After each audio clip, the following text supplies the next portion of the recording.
Okay, hello. This is Ryan Ahmed with you, and in this video, I'm going to show you the application that you seeing here, which is called LebanesePoSFree. It's a point of sale app that is supposed to work as an accounting software for those who has little shops. It's a replacement for a cash register. Okay, and you have to consider this as also the help of the application. It's the guide on how to use the application, therefore you know its features. Now once you open the application, you see an interface here that's meant for buying things, but for the first time, the very first time you open the application, of course the database of the application has no items to sell. Okay, so there is nothing recorded, so you can select from. And the application also uses a barcode scanner, and you can use the USB barcode scanner, so you can write on the field here, and you can type yourself in the field the barcode number. Okay, now if I just to make it make sure that we have nothing, for example, if I press 5, okay, here it just says a barcode number, I've got nothing. It says to you there's nothing. Okay, so this is the first time you start with. Okay, it does not have to be with number 5. Now let's say I want to start filling the items table, the things that I am selling in my shop. So I say press menu, and I get the menu here, and I go down to the bottom where I have the update barcode number. Okay, so it goes to the barcode number editor. So you can either use a scanner to read the barcode, and the barcode is that number that you see usually at the side of your item, like black lines side to side, okay, with a number below one. Okay, so that number, okay, will be translated from your item to the application screen inside the barcode here. Now I can also put my own numbers by typing them. Okay, and if they exist, they will be displayed for me, so I can edit the part that I want from the following parts. Okay, the product name, price, and category. So let's say, for example, I want to start with number 3. Okay, if I press enter, I've got nothing. It will not show you anything. Okay, now I already have here number 1 as far as I remember. Okay, so you get juice. That's because you have an already saved one. So let's say I change the price here to maybe like 20. Okay, so later we can easily sum up the total. So I press enter again, because it's meant for easiness. So press enter, or when you have a virtual keyboard here, you press go or press next, it will move, and pressing go or pressing next, forgot which one, but exactly there's the go. Usually when you press on it, it will save that data. Okay, so if I press enter again, it will move back to the product name. If I clear the form and I go to number 1 back again, it will show 20. Okay, so this means that it has been updated. Now I can, as I said, I want to clear the form and start with another one like number 3, and move with enter, and then move to maybe something like Mercedes toy. Okay, toy car. Okay, and I say, like, for example, maybe it's 5 units of money, and then you have maybe category here is say toys. Okay, and I press enter, it's gonna be saved. If I clear the form, of course, just to make sure it's gone to the database. So let's go back to the menu here. The menu, you can see it everywhere in your application, all the activities, every time, everywhere you can go to that activity that you want. It's easier for you, it's more convenient this way. So anytime you can move to any activity anywhere you like, or anytime you like. So we go to the cash register. Okay, it will move to the cash register. Now I have like the number 1, I press enter, it goes. I have the number 3 here. Of course, the barcode number can be also alphanumeric, can contain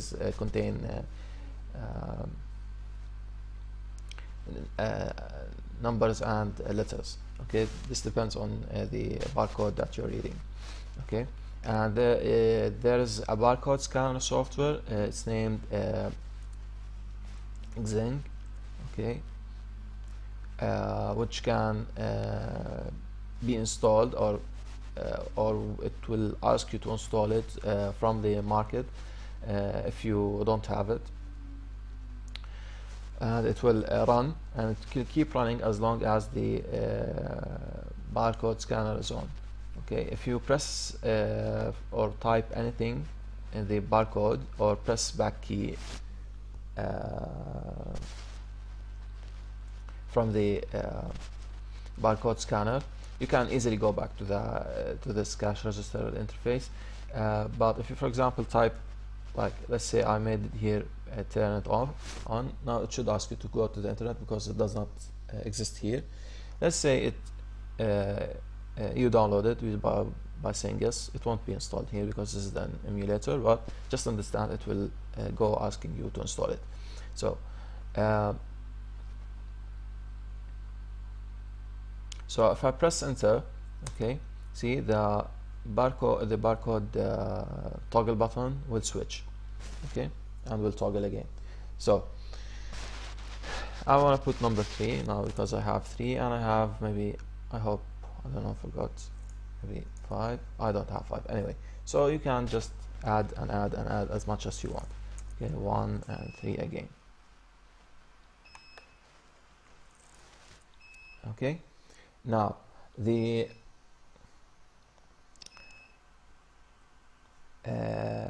total will go like this. If I press the total button,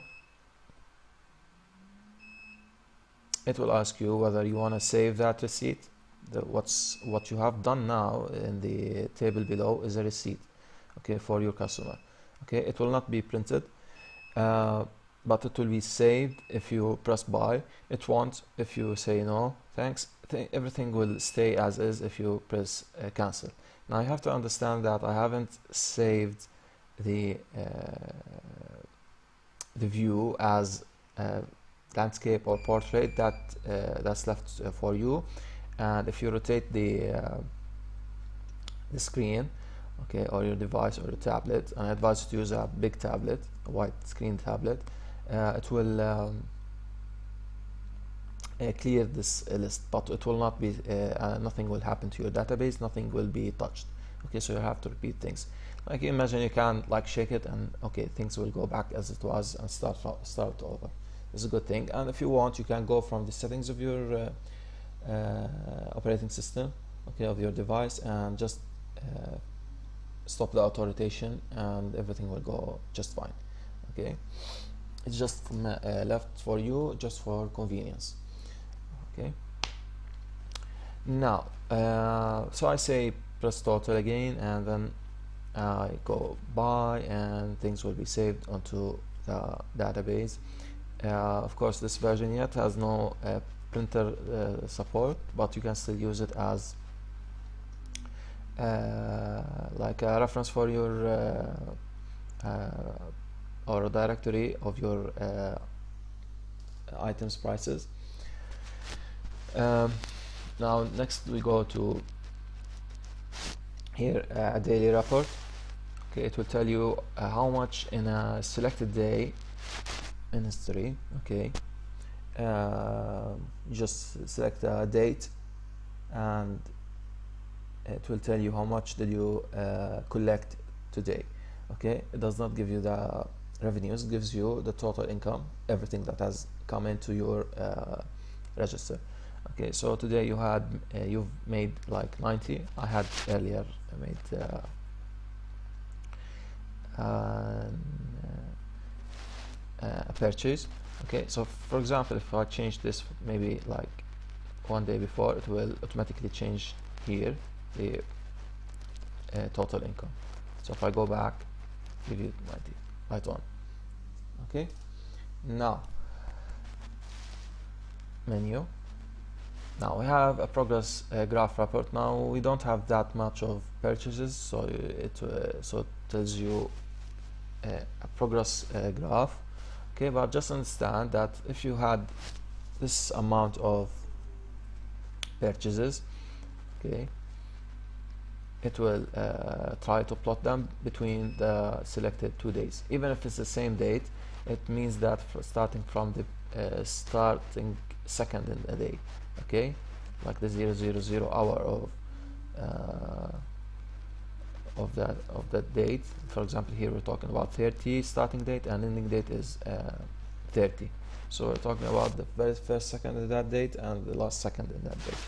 Okay, so I press plot and see you've got 2 purchases, and you started with something like over from 40 till 90.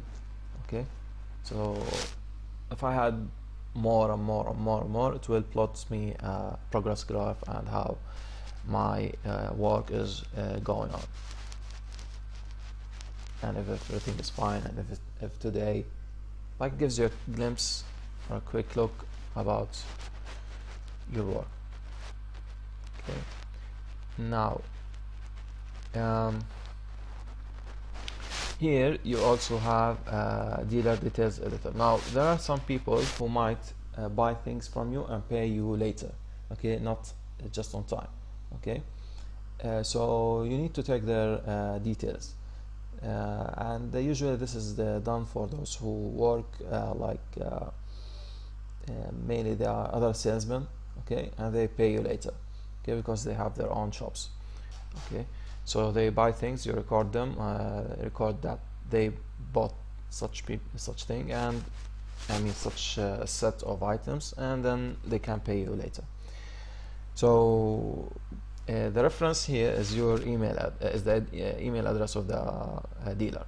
So what you do is, for example, and this can edit the details for the dealer. So let's say I have maybe some company at gmail.com. Okay, the dealer name is some company or dealer company.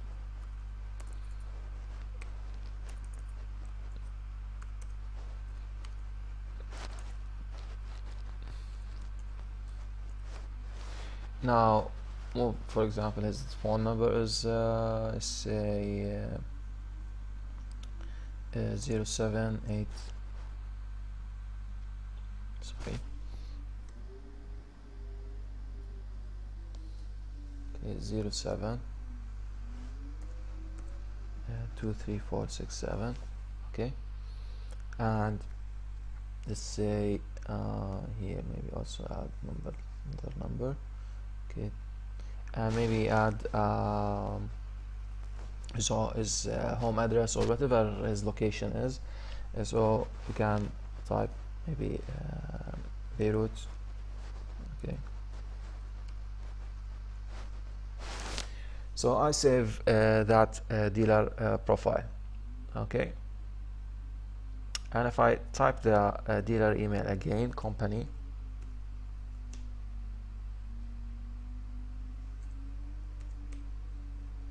at gmail.com, and I press open, it will give you the details of that guy. Okay, now going back, let's say not here, going back to the not the stockers list, sorry, this is later. We go to the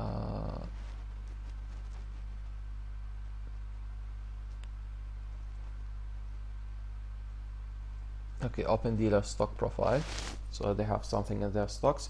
So I just say, for example, company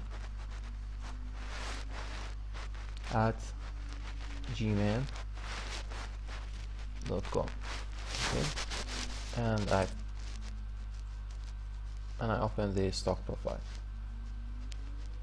So he tells you that there is nothing in his records. So now you have to understand, when I just press or submit any item here, it's going to be saved to the database, but it will not be considered as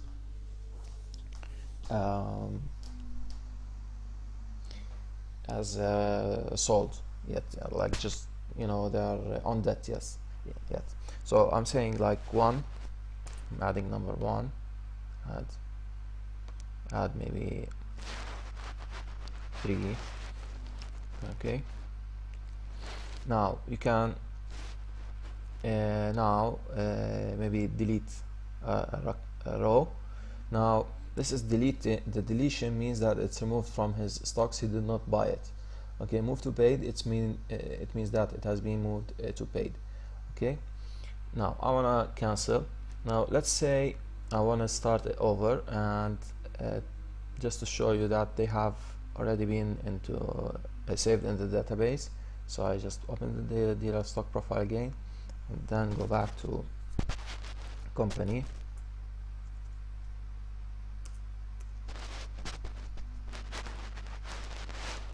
at gmail.com,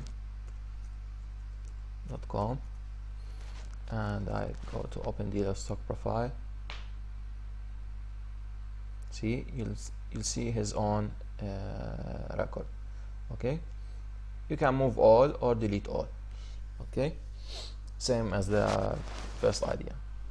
Now if I want to see who are the people who still have that or still have stocks to pay, so that's why I call those the stockers list. So I go to the stockers list. I know it's like grammatically wrong, but it's okay. So I have this guy who's named dealer company, and his company at gmail.com.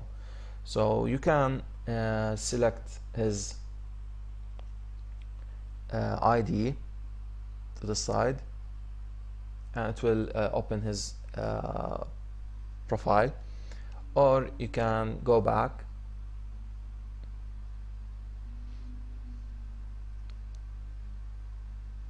also, and for example, what you can do is email him or message him or call his number by clicking on the email or the phone number. So if I, for example, click on the phone number, the email here, it will go and send, and it will open the email application. Okay, now let's forget about this, but just understand, you'll have to email him, and the email address will be written directly for you in the email application. You can go, for example, to as we said, send an SMS or call a phone. Okay, so your device here, because this is just an emulator, you won't have any telephone services. Okay, just understand that you'll get them for sure. Okay, now this is the menu again. Now what about the settings? The settings is this one here.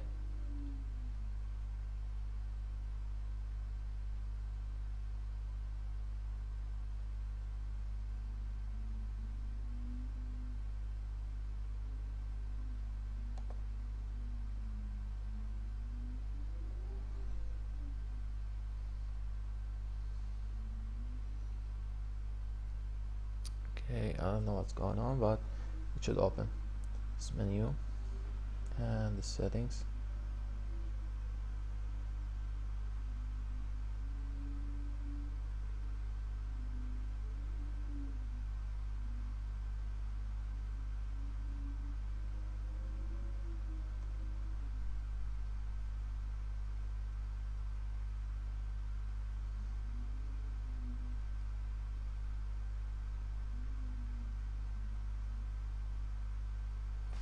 Okay, and yep, here. So here is where I put the message to the dealer. Okay, it took long by the emulator to display this. So this is where I put a custom message to the dealer that will be used automatically and written for me automatically, like it's like a common message that you don't have to write it every time to every dealer. Just change the name, change things like this. It's like a format. Use it, type it once and send it every time to the same dealer. You don't have to repeat the same thing. So this is more convenient to you. Okay.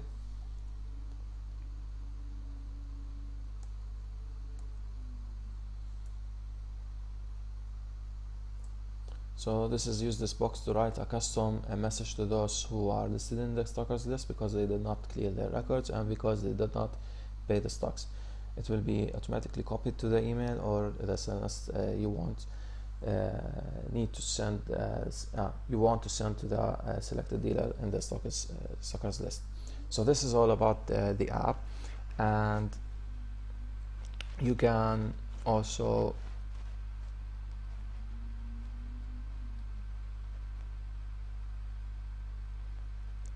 share the app as you saw, also see about the app, my website, and inside the about the app, and also you can see my other applications, a list of them. Okay, I hope that you like the app, and please use it efficiently, and please put your review on this app. I think you won't find this app for free in general. Okay, thanks.